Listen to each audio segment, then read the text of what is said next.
साथियों नमस्कार, मैं हूं कृष्णानंद सिंह और आप देख रहे हैं YouTube channel education portal Krishna. आज पुनः हम लोग इस वीडियो के माध्यम से प्राण जनरेट से संबंधित महत्वपूर्ण बिंदुओं पर चर्चा करने के लिए उपस्थित हैं। बिहार में नियोजित शिक्षक सक्षमता परीक्षा देकर के विशिष्ट शिक्षक कहला चुके हैं। उन्हें राजकर्मी का दर्जा प्राप्त हो चुका है। अब उन्हें राजकर्मी के तहत जो सुविधाएं प्राप्त होती है एनपीएस अर्थात नेशनल पेंशन स्कीम का जो लाभ प्राप्त होता है, उस लाभ को प्राप्त करने के लिए उन्हें प्राण नंबर की आवश्यकता होगी। प्राण जिसे परमानेंट रिटायरमेंट अकाउंट नंबर कहा जाता है और उस नंबर की सहायता से ही उन्हें एनपीएस का लाभ प्राप्त होता है।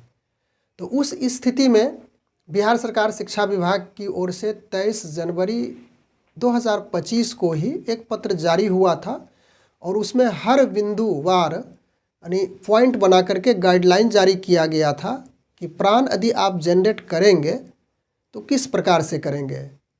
परिणाम स्वरूप बहुत सारे शिक्षक 23/1/2025 के पहले ही प्राण जनरेट के लिए ऑनलाइन आवेदन कर चुके थे एनपीएस जो वेबसाइट है उसकी सहायता से। लेकिन अब जो गाइडलाइन जारी हुई है उसमें पी पैन की आवश्यकता पड़ रही है।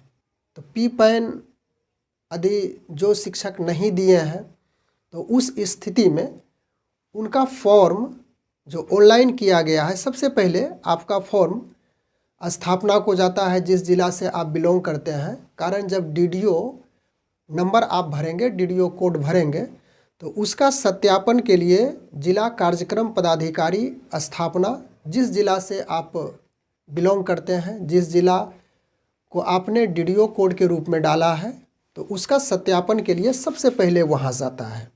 तो उस स्थिति में बहुत सारे शिक्षक जो पीपैन नंबर है जो गाइडलाइन जारी की गई थी उसका जो मेंशन किया गया था कॉलम में, और वह कॉलम बिहार सरकार शिक्षा विभाग की ओर से जो पत्र जारी था उसमें 6 नंबर कॉलम में स्पष्टता की गई थी। जो दिशा निर्देश जारी किया गया था उसमें कहा गया था कि please mention application number in PRAN application under employee detail membership number field.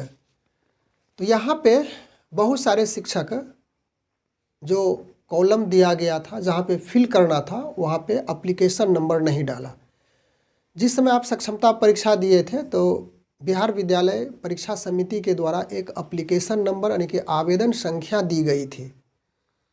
आपके योगदान पत्र में भी विद्यालय योगदान में या तो फिर प्रोविजनल औबंधिक योगदान का जो लेटर जारी है उसमें भी एप्लीकेशन नंबर दिया हुआ है, या तो फिर आप एप्लीकेशन नंबर जो एडमिट कार्ड आपका है वहाँ से भी प्राप्त कर सकते हैं। तो वह एप्लीकेशन नंबर पी पैन के स्थान पे आपको देना था, और वह ना देने की स्थिति में जब स्थापना को जाता है इसका वेरिफिकेशन के लिए, वेरीफाई के लिए, तो वहाँ पे ना होने की स्थिति में उसे रिजेक्ट किया गया है। तो चलिए हम लोग उस वह जो आवेदन था जब आप एनपीएस पे यानी कि एनपीएस कर्मियों के लिए जो ओपीजीएम एवं एनपीएस के माध्यम से प्राण आवंटन की जो सुविधा प्राप्त हुई है, तो उसमें जो मेन डिटेल है जो नोडल ऑफिसर को दिया जाता है उसमें पी पैन ना होने की स्थिति में उसे रिजेक्ट किया जा रहा है। विशिष्ट शिक्षक इम्प्लाई हैं, गवर्नमेंट के स्टेट गवर्नमेंट के इम्प्लाई हैं, सरकारी कर्मचारी हैं, उस स्थिति में स्पष्टता की गई है, स्पष्ट किया गया था उस लेटर में कि आपको एप्लीकेशन नंबर निश्चित रूप से देना है।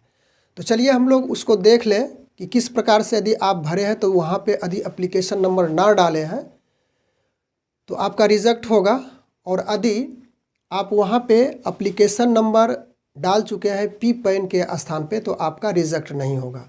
तो उसे हम लोग देख लें। आप स्पष्ट रूप से देख पा रहे होंगे 11 नंबर यह जो पॉइंट दिया हुआ है इसी में डिक्लेरेशन बाय नोडल ऑफिसर है और ऑल डिटेल्स आर मैंडेटरी लिखा हुआ है, यानी कि सभी डिटेल जितने भी डिटेल हैं अनिवार्य रूप से भरे जाने की बात कही गई है।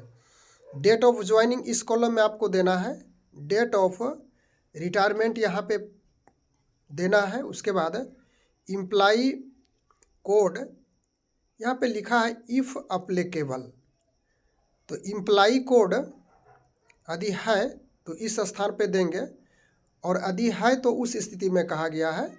लेकिन यहाँ पे देखिए पी पैन इफ़ एप्लीकेबल भी यहाँ लिखा गया है, लेकिन इसकी स्पष्टता की गई है।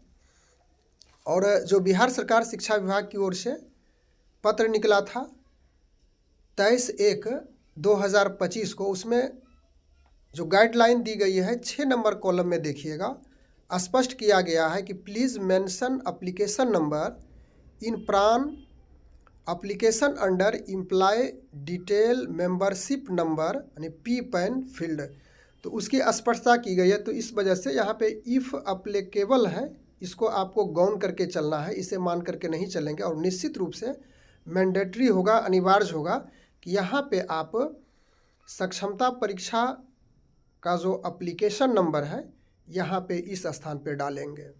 बस यही गलती हुई है जिस कारण से रिजेक्ट किया जा रहा है।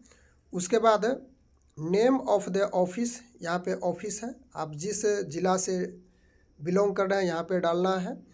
उसके बाद डिपार्टमेंट के रूप में है तो एजुकेशन डिपार्टमेंट बांका यहाँ पे लिखा हुआ है। फिर उसके बाद मिनिस्ट्री है, स्टेट गवर्नमेंट मिनिस्ट्री। उसके बाद डीडीओ रजिस्ट्रेशन नंबर, जिस जिला से आप हैं उसका डीडीओ नंबर एक लिस्ट जारी की गई है, उसकी सहायता से आपको यहाँ पे मेंशन करना है।